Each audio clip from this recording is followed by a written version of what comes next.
nisan kwana. Allah ya ƙara nisan kwana.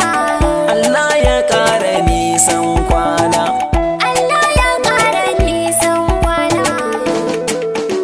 Ka ƙara shirin jajirce Alhaji Shehu mun gaida kai ɗan baiwa Sarkin Mayu. Assalamu alaikum wa rahmatullahi ta'ala barkatu. Barkanku da sauraro wannan lokaci. Yau ma Allah ya sake bani dama da yake abin mukan samun lokuta ne sai an ɗauki lokaci kafin mu sake jawabi saboda uzuri na jama'a. Na farko sunana Alhaji Dr. Shehu Sarkin Mayun jihar Nasarawa da ke lafiyan bare-bari a Najeriya. Kuma yau dai zan yi jawabi ne akan direbobi da ke kan hanya. Ila mai tafiyan dare ne, ila kai mai tukin rana, ila kai mai tukin asubahi, ko ila kai mai tukin 12 rana ko karfe 1. To duka yau zan yi jawabi yadda mayu suke hada hatsarori. An san cewa komai wa man qaddara Allahu haqqal qadari, duk abin da kaga ya faru to Allah dama ya riga da ya rubuta maka haka. To amma komai yana da sanadi, sai dai in baka sani ba, sai ka ce baka sani ba laifi bane.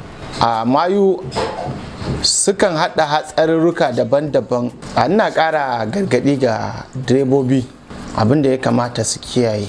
Na farko, idan ka ga maciji akan hanya kuma ya zo maka dab ba yadda ka iya, to kar ka tsorata, za ka iya takawa, Allah zai kiyaye ka. Ko kuma ka ga kare, wannan za a ga ya ga kare ya firkice, to sai ka ga ya rikice, to mayu sukan yi wannan. Ko kuma ka ga jariri akan hanya, ko kuma wata yar karamin yarinya, wannan za ka ga mace ne ma tsirara.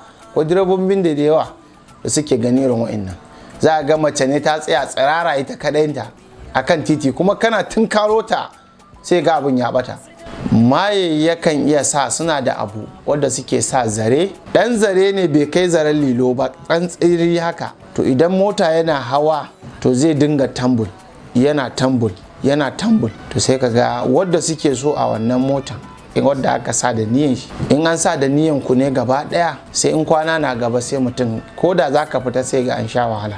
To mayu suna irin wannan. Kuma akwai wadda suke hada kai da aljanu, idan aljanun nasu sun matsa su ba su kafa 2, 4 sun ki, kaman kafa 4 kaga daga akuya, saniya, raƙumi, raguna, dabbobin namu kenan da muke da su masu kafa 4. To akwai lokacin da aljanin ya tashi tsayen shi zai ce shi kafa 2 yake son yau zai sha jini. Idan sun matsa da za su yi, to sai su samu kwana, sai su je su ɗora wannan abu. To mutum yana zuwa irin wannan ne, sai ka ji an ce kwanan nan ba a yin wata, an samu hatsari baya yin sati, ko mota ya zo ya lalace. A wuraren sukan iya irin wannan kwarai da gaske, suna cutar da jama'a. Kuma bayan haka, kamar yadda stayari yake, wani zaka ga ba gudu yake ba komai ba, sai ji kamar an kwace stayari a hannun shi, kawai sai dai ji shi. Wani kuma zai ga wulgawan abu ne. To mayu sukan irin wannan, sai su wulgar maka da abu, ko wani a fitilla ne a fuskan su, suna toshe maka ido. Idan suka toshe wannan, to sai kaga ka kasa gani hanya.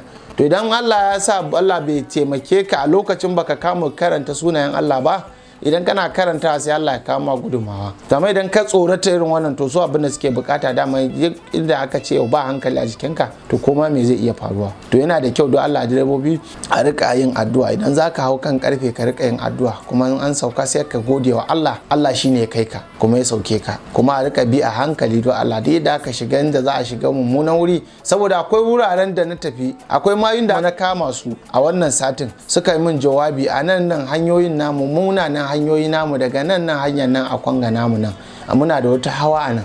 Wannan hawan suka ce drone ne suka sa, duk wucewar mutum jini yana ɗiga a wannan drone. Duk wucewanka, ko mota ne tsallaka, ko mutum ne taka ya wuce, to drone sun ta ajiye wannan drone na jini. Suna da wannan drone wanda suke tara jini iya adadin da suke so. To Allah ya ba su wannan baiwan, mu kuma Allah ya ba mu baiwan addu'a da za mu kone su, mu kawar da su. Allah ya kama su ƙarshen su faɗa da kansu. Don wasu ma sukan kawo kansu da kansu su zo wuri na ce don Allah su sun gaji da wannan abun a cire su musu. Wasu kuma sukan shiga da niyya su ga abin manufan ba mai kyau ba, kamar yadda muke faɗakar da jama'a, sai ya zama musu nasiya cewa su ji tsoron Allah, sai Allah ya sa musu ilhama da tsoron Allah, sai a dalilin hakan sai su haƙura su bar abin ƙwarai kuwa. To saboda haka duk lokacin da aka hau a rika yin addu'a, kar dai ka fi cika baki cewa kai ka isa a maka kaza, ko ka isa ka yi a maka kaza.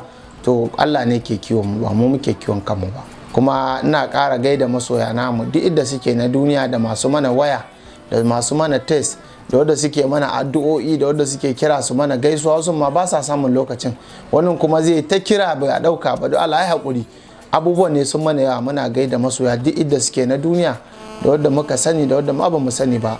Allah ya tsare mu, ya tsare ku duk inda muke, kuma duk inda muka hau mun bari muna muku dogon addu'a kamar yadda kuke mana. Wassalamu alaikum warahmatullahi ta'ala wa barakatuh. Allah ya ƙara nisan kwana.